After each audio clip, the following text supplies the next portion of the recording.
আসসালামু আলাইকুম। সবাই কেমন আছেন? আশা করি আল্লাহর রহমতে সবাই ভালো আছেন। এই ফার্স্ট টাইম আমি পুডিং বানাইতেছি। সবসময় আমার ছোট বোন আমার ভাগ্নেরা বানায় দিত, আমি শুধু খাইতাম। আর মোবাইলে একেকজনে বানাইতো, ওইগুলা দেখতাম। কিন্তু এই প্রথম আমি একটু বলি যে একটু ট্রাই করে দেখি, সবসময় কি আর অন্য কেউ বানায় দিলে খাই, মাঝে মাঝে নিজেরও তো খাওয়াইতে হয় না।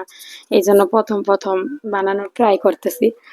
আর আমার হাজবেন্ডটাও আমার অনেক সাহায্য করতেছে কিভাবে বানাইতে হয়। মানে উনি সবটা করছে, আমি চারটা মানে আমি শুধু দুধটা জাল করে দিছি।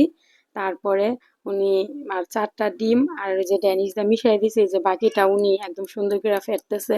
আর এদিকে আমি ক্যারামেল বানাইতেছি, মানে আমি সবটা আমার ছোট বোনের জিজ্ঞেস করে ফোনে কি করবো কেমনে কি করবো, মানে যতই মোবাইলে দেখি, বাট কেউ যদি একটা বইলা দেয় সাথে থেকে যে এইভাবে এইভাবে কর, তাহলে একটু করা যায়। ক্যারামেলটা বানানো হয়ে গেছে, আর ওনারও একদম পুরো ভালো করে ডিমটা ড্যানিশটা আর চিনিটা ফেটে নিছে। এখন দুধটা মিশাই দিছে, আর আমি এই যে যে টিফিন বক্সটার মধ্যে বানামো ওইটার মধ্যে ক্যারামেলটার উপরে এগুলা ডাইলা দিলাম।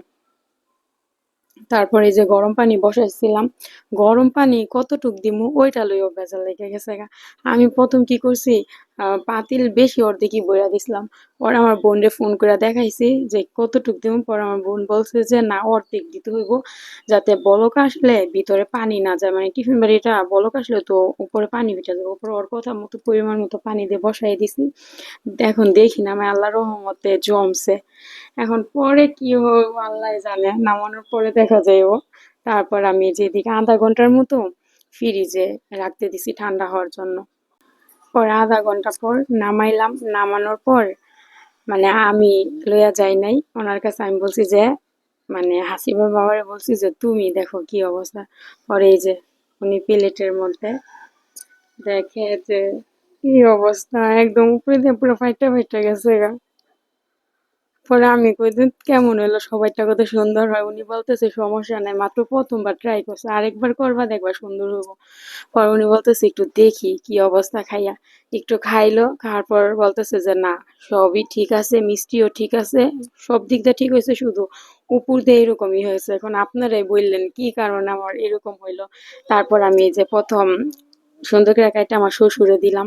আমার শ্বশুরও খাইয়া বলছে মজা হয়েছে, দেখছেন মাশাল্লাহ কিভাবে খাইতেছে, একটার পর একটা মুখে চামচ দিয়ে খাইতেছে।